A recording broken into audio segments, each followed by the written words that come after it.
It was my second day in the city of Nashville, Tennessee. I wove through tight, shiny streets of the quickly developing place in my Ford truck. In the Gulch neighborhood, between Music Row and downtown, I witnessed a stark contrast. Tall, slick, new glass buildings bolted upright. Silvery, reflective walls reaching over a dozen stories in all directions. Offices, hotels, and condos. And there, sitting at the foot of one of these tall, slick buildings, was a stone structure. The low walls were bleached gray and weather-worn browns. I felt almost nervous for this little old building sitting there. It felt as if it was in front of a steamroller machine of modernity. It was in danger of being flattened at any moment. This building was where I would spend my day. It was the Station Inn, a 40-year-old music venue with room for 100 people or so. The Station Inn has been primarily known as a place to watch live bluegrass shows, although they've done roots and Americana concerts as well. In my previous interview with Buddy Miller, I asked for some advice. I wanted to know who he thought I should talk to for this Lucinda documentary project. He suggested the name of a songwriter he admired, someone whose lyrics spoke simply, a woman who provoked clear visions of the human condition through her folk songs. The artist that he suggested I speak with was Mary Gauthier. I wasn't going to interview Mary about her involvement in Lucinda's early career because they hadn't known each other back then. This interview would be quite different than the previous ones I had conducted over the last couple of weeks on my trip. I had traveled from city to city tracing Lucinda's origins. I spoke with other musicians who played with Lucinda during her early years. I uncovered archival recordings, as well as letters from her father. I rolled across the South, submerging myself in the landscapes of Lucinda's youth. But there in the Station Inn, instead of repeating my inquiries, I had a chance to talk to a fellow admirer of Lucinda. I would be speaking to Mary Gauthier about her understanding of Lucinda's music and its impact. We would be discussing Mary's own journey as a songwriter, and we would be examining the mysteries of the songwriting craft. It turned out that my interview with Mary Gauthier would be what I could only describe as prophetic. As we discussed Lucinda, the art of songwriting, and the role of an artist, a shift in my perspective emerged. This interview at the Station Inn forced me to ask new questions I had never considered. I was surprised that by the end of this interview, I realized that what I had set out to find on my road trip was not at all what it had appeared to be at the outset.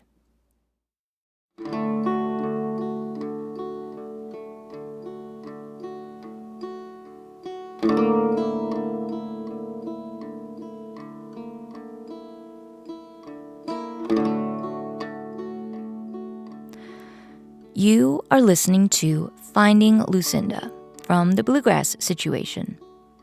I'm your host, Ismay. This podcast is a multi-part audio documentary about a road trip I took in 2022. I was a budding singer-songwriter living on my family's ranch. I was full of hope for my future as a successful artist. However, I felt uncertain of whether I was up to the task. So I set out to uncover the roots of my musical hero, Lucinda Williams, to find a path forward. I had a looming question in my mind of whether I had enough to offer as a musician to be successful. Additionally, I had the gift and the burden of coming from a music family. I watched successful roots artists as I grew up. And that meant the stakes were very high for this trip, the possibilities of what I could be. I hoped I could find, through my journey, respite from my doubts. And I hoped I could discover that I did have the qualities that it takes to be an artist like Lucinda Williams. You are listening to Episode 9, Mary Gauthier's Mercy Now. Before we continue on today's episode, I want to share two things with you. First, I would recommend that you start this series from the beginning. Each of the episodes build on one another. They give a deeper understanding of Lucinda and of the struggles of being an artist. Second, this project is also a documentary film. We just announced the release date, September 9th, 2025. You can get the film on Apple TV, YouTube, Prime Video, and more. Or you can come see an upcoming live screening on our cross-country tour. It starts in fall of 2025. Go to findinglucinda.com for details or to sign up for updates. Now, back to our story.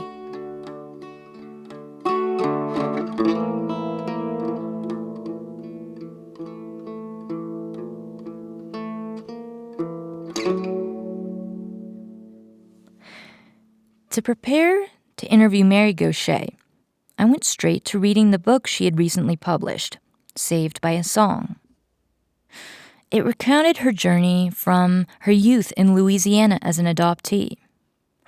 It then described her career as a restaurant owner, followed by her experience with sobriety.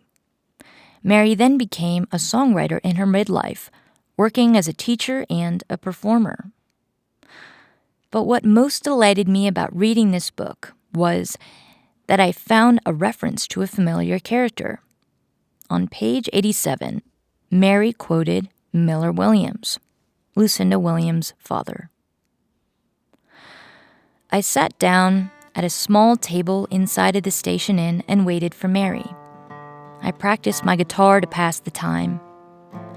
Inside that small building were dark wood walls, a low ceiling, string lights above me, and very few windows. Cozy is the word. At the back of the room was a small, low stage, and behind the bar was a landline that rang occasionally. Sitting there strumming, I remembered a period I had read about from Lucinda's early days. In the 70s, she came to Nashville briefly. When she arrived, she discovered a scene of songwriters that included Guy Clark, Townes Van Zandt, and Rodney Crowell. They all hung out together at a venue called the Exit Inn. I could close my eyes and picture one evening during that era. A group of songwriters bunched around a table like the one I was sitting at. Cigarette smoke in the air and empty bottles of beer piling up on the floor. And Lucinda, at the edge of the group, hoping to belong. Hey. Nice to meet you. Pleasure's mine. So, I'm the one that Mary opened the heavy red door at the front of the station inn. Her voice and stance immediately had an at-the-ready attitude. She was like a mason jar, spilling over with marbles of wisdom and stories of songwriting. She wore small, frameless, rose-colored glasses. Around her neck was a tightly tied blue bandana, and she had on a black vest over a gray t-shirt. Well, we can sit down at the bar if you're okay. Cool. Yep. So, do you remember the first time you heard Lucinda sing on the radio or on her records or anything? It's like she's always been there. Was there ever a time pre-Lucinda? I don't know. She's sort of always been there. But it was in the early years when those records came out on Smithsonian Folkways. Those heavily inspired by the blues records. Mm-hmm. So she's kind of always been there for you, and And it sounds like when you became a songwriter, you probably were drawn to people with a really deep songwriting craft like she has. Yeah, I was drawn to people whose words were meaningful. Lucinda tops that list for me for a lot of reasons. The early days of me really paying attention to songwriters were after I got sober. So I got sober in 1990, after I got arrested for drunk driving. And after I got sober, I really started, I kind of put away some of the music I was drawn to and began exploring the world in a sober way, looking for songwriters that spoke to me in language and music, instead of just sort of the Iggy Pop, sort of just, break the guitar at the end of the show stuff that I was listening to before. Interesting. So that transition in your life, you feel like, made you more drawn to the lyrics in people's music? It made me a better listener. Mm-hmm. She was like an accompaniment when you were becoming a songwriter. She was kind of like a spirit guide maybe to you. Big time. Yeah. Big time. A luminous figure. Absolutely. And something to aspire to. Still is. Yeah. Probably always will be. So it's been interesting because I learned her songs before I knew her story. And learning, the biggest thing, the first thing that I learned was who her dad was, Miller Williams. Very familiar. And I brought this poem. I know in your book you mentioned where the spirit meets the bone, that line. So powerful. And I wanted to share, the poem that's from. If you want to read out loud or if you just want to look at it and just hear, I'm just curious to hear, what's it about this? Yeah, I know this poem very well. It's a poem for all times, but maybe even more urgently for our time right now. It's called Compassion. Have compassion for everyone you meet, even if they don't want it. What seems conceit, bad manners, or cynicism is always a sign of things no ears have heard, no eyes have seen. You do not know what wars are going on down there where the spirit meets the bone. Writing doesn't get any cleaner, clearer, or more important than that. Empathy and compassion. What a concept. How does that inform your approach to art? Well, honestly, I think that's what good songs do. And I wrote about that in the book that I wrote, which is, I think, really good songs create empathy. By that, I mean they put us into the skin of someone else, and we're able to experience something other than just our own self, emotionally. And so empathy is letting go of self and experiencing another as if it were the self. Good songs do that. Yeah. Yeah. And that's what Lucinda's songs do too. Yeah. The first one that destroyed me is Pineola. I listened to that on repeat about 1,000 times. I'd play it for my friends and they'd go, "Why do you listen to this sad shit?" And because it's the truth, because it's the world I live in, because it's making me feel like I'm not alone, which you're successfully doing by rejecting it, making me feel like I am alone. But that song, repeat, repeat, repeat. When Daddy told me what happened, I couldn't believe what he just said. Sonny shot himself with a 44. Hey man, that song she wrote in the 70s. Here we are in 2022, it's happening every single day. It's got prescience and it's got power and it's important and it's hard to listen to, and that is what folk music should do, I think. And Lou transcends it too. I mean, she's a rock and roll singer too.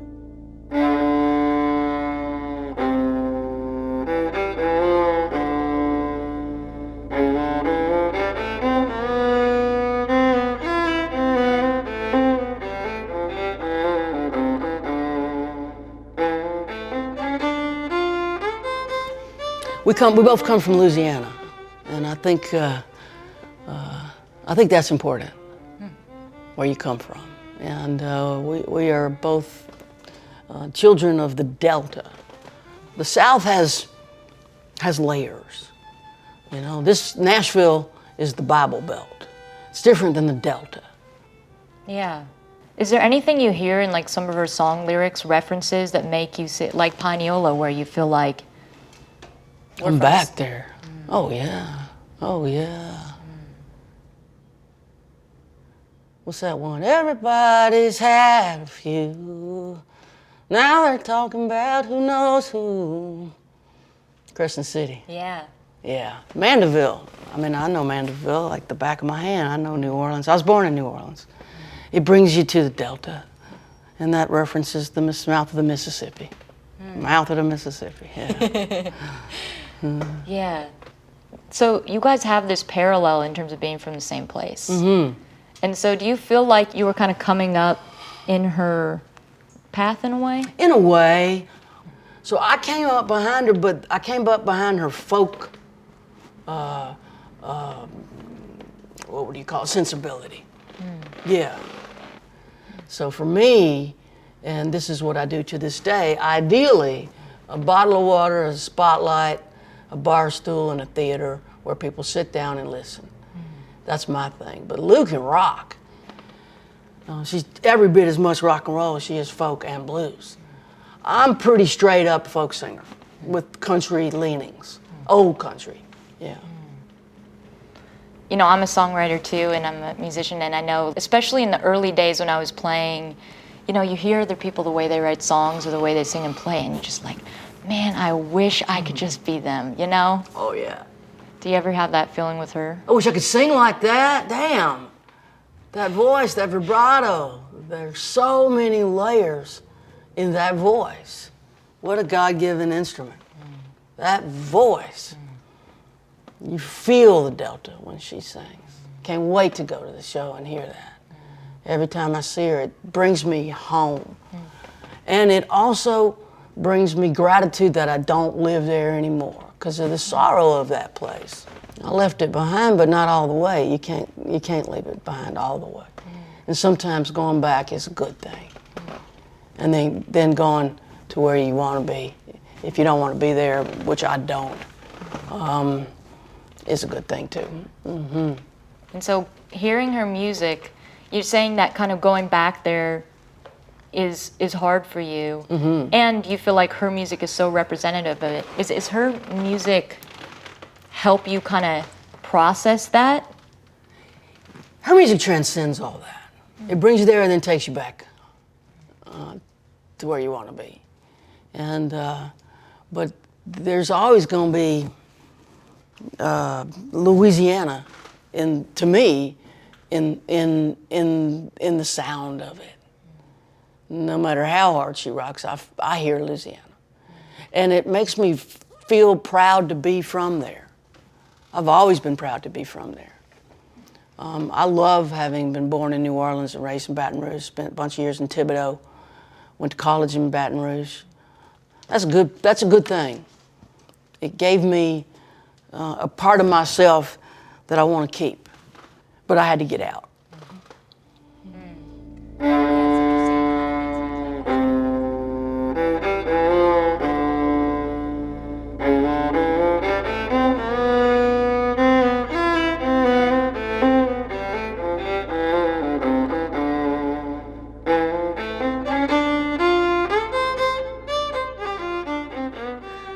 As Mary spoke about where she came from, it made me wonder about my own path relative to my home. She had left Louisiana, where she grew up. In fact, she had left quite early. She was only 15 when she ran away. In this interview, Mary said how she felt that the place she grew up in was a huge part of her layered self. But she didn't want to go back there. She had moved on to a new self. Actually, Mary had morphed into a new person time and time again in her life. Although under much less strenuous circumstances, I had also left my home. For me, it was because I wasn't finding my full self there. I was looking for something more. I loved the flax and grass hillsides of the place I'd grown up in Northern California. I was shaped by the years I'd spent there. But I was so limited. I was constrained by the ranch and by my memories. The surrounding cities and the fact that I couldn't define my own singular self, my own narrative in that place, made me want to leave it behind. When I departed in my truck just a few weeks before interviewing Mary, I had a vision. I thought that on this road trip, I could slowly dissolve my granules of self-doubt. Then, I could reach a true version of myself. I could be more honest as a writer, as a person. I thought if I finally put myself out there and found success as an artist at large, I would be free from the swirling thoughts that dragged me down. It kind of feels like with a songwriter you admire, you kind of want to be part of their thing and you absorb it into yourself. And, you know, sometimes I've copied somebody's thing and then you kind of got to go and take that, but you got to become your own artist. Yeah, incorporate it and thank it, bless it, and release it. It's part of me, but it's not my identity. I got other things that need to be incorporated. When you become a copy of something, then you're not being who you are. But oh my God, the influence is profound and will always be there. So you are you help people with songwriting. I do. I work with songwriters. Yeah. And how do you help people to go from, if they're in that place of copying and being afraid to have their own identity, how do you help them with that? Well, the short answer is I encourage courage. If you're copying someone, you're not saying something that makes you scared to say. You've got to, in my opinion, go inside yourself and pull out what might be scary to say, because it makes you vulnerable. Which isn't to say you get in front of an audience and sing your diary. That would be ultimately boring. That would be comedic. That's the mighty wind. That's the joke of a bad folk song. Underneath your diary lives the human condition. And that's where we all meet. And that's how we create empathy in songs, is to get underneath the specifics and find the emotional truth. And that's what I encourage from people. And a lot of times people don't understand that their voice matters. And what kind of things have you encountered, what kind of things are people afraid to say? Anything that makes them vulnerable, mostly. And people come thinking they're supposed to look good, sound good, be cool, be wise, have the answers. You're supposed to know. But at the end of the day, we don't know. Let's go there. Let's go to the questions. Because that's what's interesting. That's what's interesting. And I think that the experience of being told to be brave helps you to be brave. And then in a class and in a workshop, you watch other people become brave, and that's courage inducing. It's contagious. And so it starts to work in a group, and you see people start to take risks. And the songwriting is elevated. And that is what's required. And I don't know that I knew that going in, but I know that now, and that's what my work is I midwife courage. Well, it's sort of the things, some people say that the things that people are most afraid to say are the very things that help people connect with one another. That's it, and that's the job. Yeah. Songwriters say secrets. Yeah. And when we say secrets, we give people permission to experience what they experience in a way, and to know they're not alone. Songs are where you tell secrets, and I think that we look for that in songs. We look for ourselves there. Yeah. And if that other person didn't have that vulnerability, there would be nothing to connect to with their song. Right. Yeah. Right. I think that I think that is not you don't go into songwriting knowing that. Oh, interesting. It's got to be pointed out. And you point that out to people, you feel like, when they're kind of starting their songwriting? Well, I help them to come up with the answer themselves. What's your favorite song? Well, let's just say, I love Pineola. Why do you love Pineola? Because it's real. Well, what's real about it? Well, the kid shot himself, and it's terrible. Like, well, what is it that you relate to? Well, I know this kid. So, okay, you like it because it's real, it's true, and you feel it, like as if you actually experienced it. So there's a vulnerability in that from what happened in her life that she wrote about that connects you to her life through all those decades and generations. That's what you're going for. When you want your song to go out and connect with that person that's gonna do the exact same thing that happens in that song, that's what you're looking for. And it's not gonna happen if you just write about things that people say at cocktail parties. How's your mom and them? Great! Brother's doing fine. Everybody all right? Yeah, the family's good. How you been? Good. Everything fine? Great. Okay. See ya. Well, that was interesting. Right? Cocktail party conversation. I try to teach people to veer from that, because that's not what I believe a great song is made of. A great song is made of vulnerability and truth, honesty, emotional honesty, yeah. And you feel like everybody has that within themselves, like every person you meet has that capacity to tell a story in some way through a song. Yes. With a little help, maybe a midwife in the room. I mean, I've worked with, at this point, dozens and dozens of veterans who are not songwriters and who are trained to not express emotion. And I've watched them become co-writers in the process and understand, okay, we've got to get a little real here. And they never imagined themselves or their story in a song. I think everyone can do it with the help of someone who knows how to do it. There's a form to it. You've got to understand the craft. But I think the art part's inside of all of us, because we're just here on earth trying to be day to day in situations that we don't know what's going on half the time. And you feel like when it comes to writing with these people, I know you said in one of your interviews that they were surprised to hear that anybody cared what they had to say. That's right. That's always that's the big lesson, always, is that people are surprised that they matter. What does that say about us? That breaks my heart a little bit. It breaks my heart a little bit too. Yeah.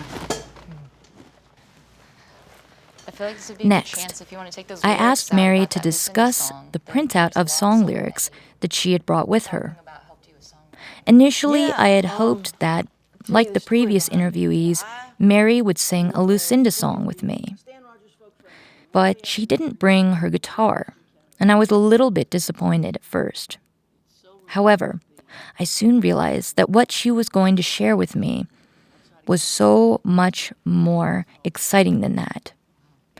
She had brought the lyrics to Changed the Locks, and she was going to tell me that she had directly derived a technique from that song in order to develop her most well-known number. Yeah, I'll tell you the story behind it. Yeah. I was playing the Stan Rogers Folk Festival way up in eastern Canada, northeastern Canada, in a place called Canso. It's so remote that the lighthouse outside of Canso received the first distress call from the Titanic. It's way up there, and there's 5 or 6 little hotel rooms in the whole town. And when the folk festival comes to town, the population of the town quadruples. It's a tiny little place. And I'm sitting in one of those rooms, and I'm starting a song that I wrote called Mercy Now. And I get stuck. I start with my father and then my brother, and I'm stuck, and I can't figure out where to go after that. And I try and try and try to get verse 3, and I'm stuck, and I go to lunch at the little cafe that's part of this small little 6 strip mall, strip hotel, 6-room, 6 strip hotel. And I go to the cafe and I get my lunch and I think, wait a minute, maybe I should pull the camera lens back like Lou did and change the locks. Where, I mean, I got to get the exact lyric for you here, but she starts in the real world and it becomes surreal. And so she starts with, I changed the locks on my front door so you can't see me anymore. And I changed the number of my phone so you can't call me up at home. It's for me, I'm thinking father, first verse. Brother, second verse. So change the locks on my front door, first verse. Change the number of my phone, second verse. Third verse, tangible. Change the kind of car I drive. Change the kind of clothes I wear. And then we get surreal. I change the tracks under the train. It starts to go into dreamland. And that technique, I changed the name of this town. And by the end, it is not literal, right?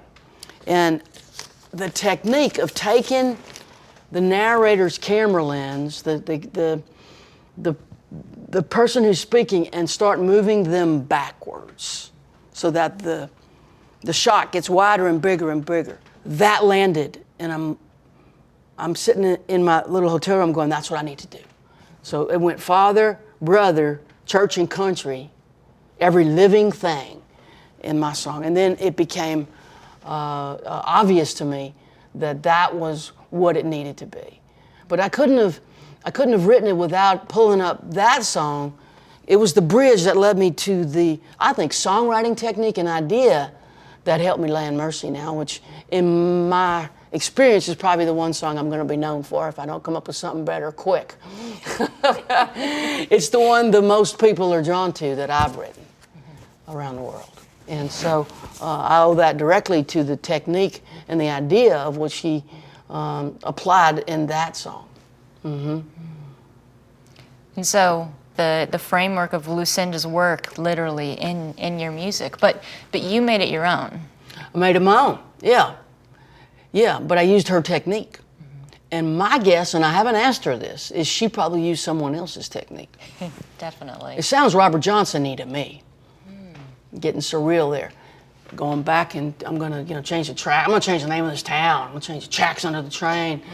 What it says is that I'll do anything to get rid of this obsession. And it's showing it through these actions. Yes. And the sort of surreal. Yes, and we all know it's a metaphor. Right. Mm-hmm. Yeah. Interesting. So I was thinking what you were saying before about people who are songwriting taking risks, not trying to look cool, just kind of trying to figure out what's real about them. Right. And we found these songs, the first ever recordings that Lucinda did of her original music. So she made Ramblin' on My Mind, all covers. And then the next album she made was Happy Woman Blues, which had a lot of originals. But this was in between that. And she never published a lot of these songs. Oh, wow. I didn't know about this. Yeah, it's the only way we were able to find is we went to the studio where she made Ramblin'. And then he was like, wow, I didn't realize I had this whole tape reel with all these other songs that I didn't know. She probably didn't even remember herself. She probably doesn't. And the interesting thing in listening to those songs is she makes some really bold statements in them. She takes really big risks in those songs, stylistically, but just like lyrics-wise. And so that what you're talking about in songwriting that's so important, that was in her. Instinctive in her. Yeah. Yeah, and she probably wouldn't even experience it as risks. She because of her intrinsic knowledge of the art form and having grown up with Miller Williams as her dad, was always surrounded by artists. I remember talking to her about being a kid and she's on Flannery O'Connor's porch with her dad. She grew up in an environment of artists who just were brave and culture changing. And she was of that, and it was in her. So while someone who grew up with parents who worked for the state, for me, that was a huge risk. I would venture to guess, because I don't know for sure, that in her world, this is just how you do art. Interesting. That's very insightful. I look to her and the risks she's willing to take and in her music, and it's something that's really instructional for myself. And like I'm writing songs now that are sort of doing what you're talking about, is taking risks, saying what I really think about things, and it's uncomfortable for sure. If it's not uncomfortable, you're not there yet. That's what I tell my students. Woody Guthrie, your job as a songwriter is to comfort the disturbed. How do you do that? By disturbing the comfortable. And you have to disturb yourself if you're too comfortable. You got to shake it up. You got to go out on the edge. Or are you just repeating yourself? And I think that discomfort is a good sign that you're doing something that matters. That's on that edge of the vulnerability. You're going where you haven't been before. And why would you want to go where you've been before as an artist over and over again, right? You want to go where you haven't been and see what's there. It's an adventure. Scary, but the fear tells you you're alive. You're still here. Oh my God, I'm still here. And let's go over there. I haven't been over there before. You know, for me, what I'm doing now at age 60 that I've never done before, and it's terrifying, is I'm writing straight up happy love songs. I feel so naked and stupid. I feel like an idiot, and it is just unexpected out of me, by me or the audience that I've built over the last 25, 30 years. And it's just where I'm at. It's like, okay, all right, this is happening. Here we go. Straight up, no misery. I love you. And that feels weird. And it feels like it needs to have happened, you know? Are you afraid that your audience will, you know, because it's different from what you've done before, are you afraid of their reaction? Terrified. Terrified. They don't want happy songs out of Mary Gauthier. That they've gathered around because they're all depressed like I was. No, I'm just kidding. I think ultimately it's unexpected and shocking to them. But then they are going to embrace it or they're going to not. And I can't worry about it. You know, I think each record cycle, you gain some people and you lose some people, and that's the natural flow. Interesting. Wow, that's interesting to think about, too, because her, you know, she went through a lot of transitions. She had Ramblin' all covers. She had Happy Woman Blues, which was kind of similar to Ramblin'. And then she had the 2 records with Gerf that he produced. And then she moved into Car Wheels, and that was different. And I think, you know, there was something that you said in one of your interviews, too, where you were saying how, you know, when you're starting a songwriter like myself, it's you kind of have these goals in mind. You kind of want to achieve something. You want to be accepted. You want people to go to your shows. You want to be relevant.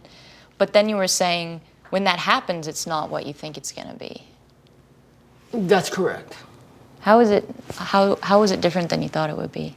Because as soon as you get there, you got to go somewhere else. You can't hang around there very long.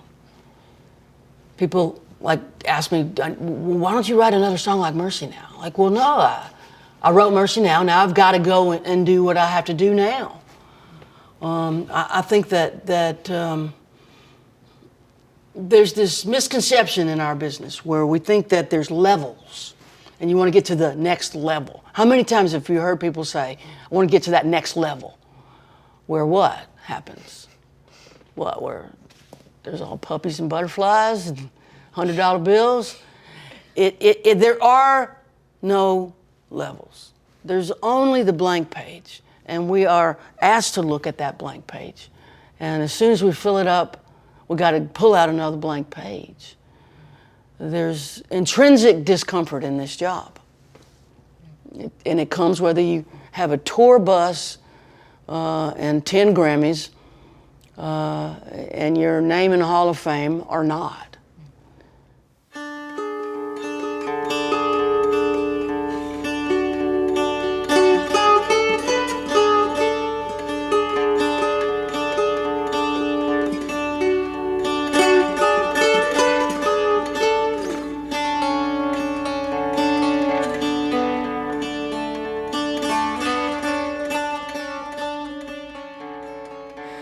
This was the moment that I had not expected to encounter when I began this interview. the moment that forced me to ask questions I had never considered. The words that made me realize that the vision of a new self I had set out to find on this journey was not what it had appeared to be at the outset. Mary explained something I had never bothered to think through before. She said how we as singer-songwriters expect that once we get to the next level, everything gets easy. I expected that once I got over my self-doubt and realized I was good enough to be like Lucinda, I could tie myself into a nice new bow. I would feel good. I would be a successful songwriter evermore. But she shared a profound insight. She said that once you got there, that place that you envision as success, you gotta go somewhere else. You can't stay there. So, for the first time, I realized that visions of success couldn't save me from an inner struggle. That meant that I was going to have to ask new questions.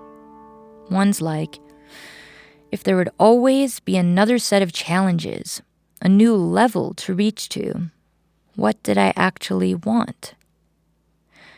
Would torturing myself to climb a ladder of success be proven a fool's errand? Whether I succeeded or not became the artist I envisioned I could be.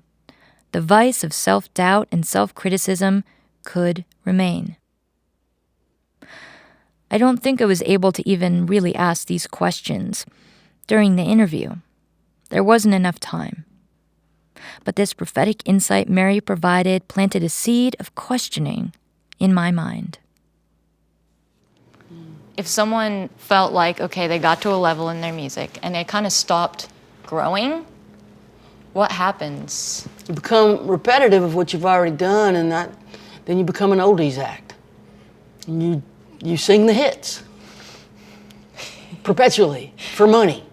And for some people, that's just fine. But for an artist, songwriter, that's a living hell. And a lot of people who do that become brittle. It gets tight in there, it gets tight. And man, being an artist, you gotta be loose.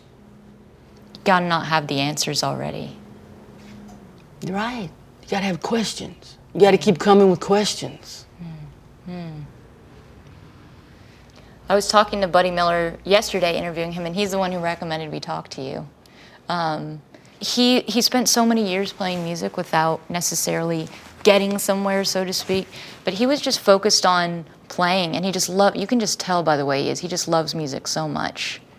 And I definitely learned from that interview and from him sort of this commitment to the music rather than the certainty of where it's going to take me in some concrete sense. Right, you commit to the art form. He's what a player, and best harmony singer ever, and brilliant songwriter. But you commit to the work, and the work will take you where it takes you. You don't ever get to be in charge of that. Yeah. Not that you're in charge of the work. And the work's in charge of you in a lot of ways.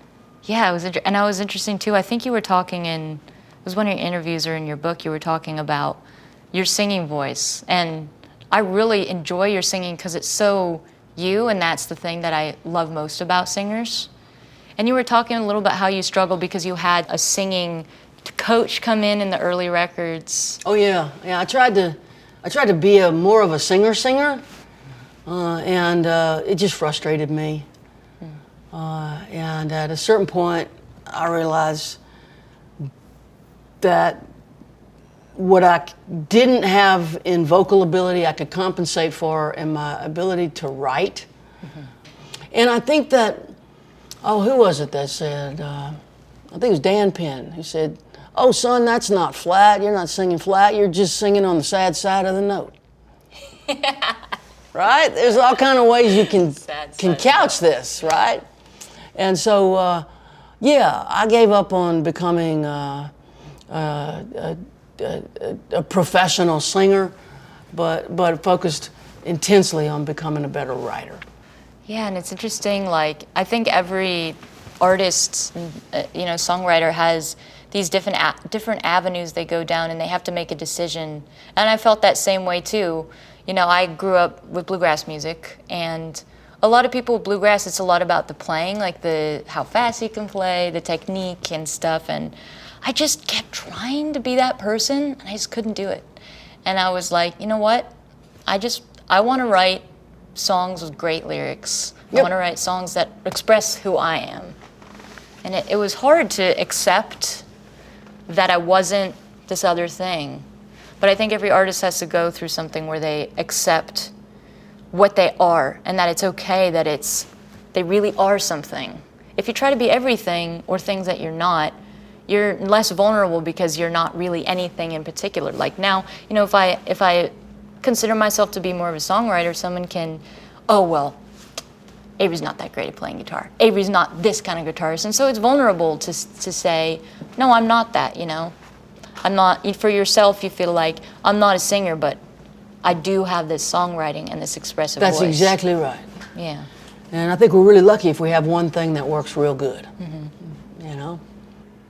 So I'm curious, like, so, you know, you work with songwriters of all levels, and you hear people kind of at the beginning. How do you know when you hear somebody, whether you've seen them before or it's new, like you feel like they've found their voice as a artist? I think finding your voice is a process more than an event. And so I think people come into their voice. Lucinda's a great example, right? She was singing those old blues songs to begin with, and it morphed into a Happy Woman Blues, right? So I hear bits and pieces of the students' voices in their early composition. And I'll just gently guide them to what's really working. And that is way more of an effective technique than critiquing what isn't working. When you point out what is working, and they can expand that, what isn't working gently falls away. You grow what is working. And for me, what is working in a song is usually someone's voice. That line there, I really believe that. Yeah. You're telling the truth there. You want to encourage. But you don't want to encourage in a way that is disingenuous. But there's always going to be something in there that's good. Even if it's just one or two words. Let's grow that. That's beautiful right there. I'm guessing that's what Miller did really well too, like reading his book about writing poems. He seemed like as a father and as a teacher, since he was a teacher to so many people, he was able to, you find what's in somebody and you grow it. You're not trying to, you know, chip away or eliminate what you don't like. You're trying to grow what you are interested in, what you can connect with. But that, I think, is the way to teach. That works. And it is a form of encouragement. You encourage. And you do it authentically. It's not disingenuous, like, oh, what a great song, it's fabulous. You know, he's like, right there, that thing there. Whoa, it gave me a lump in my throat. So you find what's working, grow it, and what isn't quite you or isn't quite there just sort of falls away. Like a snake shedding its skin. I don't need that anymore. That served me. It protected me. And now I'm going to go to this next place without it. And let it fall away. Yeah, that's interesting. And I keep... Mary's words at the Station Inn in Nashville transformed me. Even through today, as I speak to you years later, I'm still processing their meaning.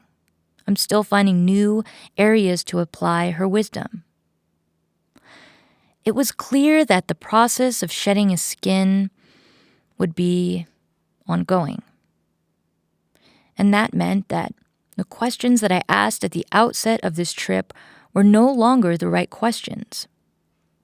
When I left the ranch, a part of me wanted to find out how I could be an artist just like Lucinda.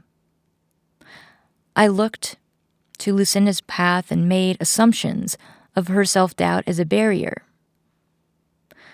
But that day I was realizing that maybe I wasn't like Lucinda, and I might never find an answer to the question, am I good enough? Do I have enough to offer to be the artist I want to be? Is this my destiny? Is my success a reflection of my worth and my capabilities? I had to accept my winding, twisting, twirling thoughts of inadequacy as part of my perpetual path. I had to realize that whether in obscurity or in front of 1 million people, there would always be one thing that remains: the blank page, the invitation to create. I left the station inn, unsure of exactly what skin I needed to shed at that point. But I would have to figure that out one day at a time. And I had to accept that I was facing another blank page, and that made me excited. I drove out of Nashville and imagined a scenario. Mary, in the performance setting she described to me as her ideal one. A seated performance hall, rows of velvety chairs sloping upwards away from the stage.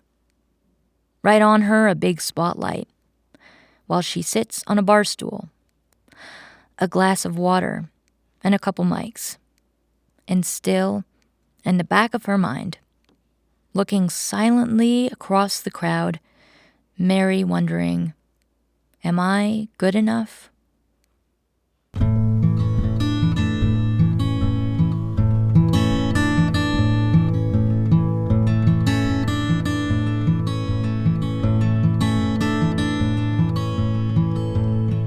My father sure could use a little mercy now.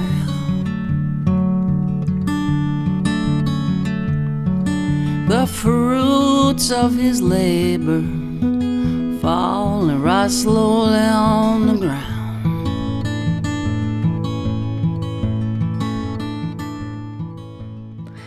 Thank you for listening to Finding Lucinda.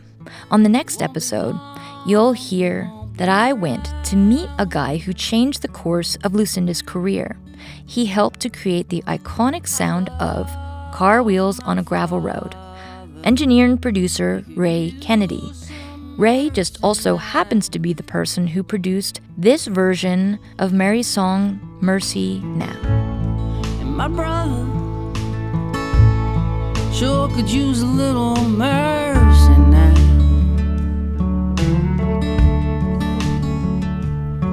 He's a stranger to freedom, shackled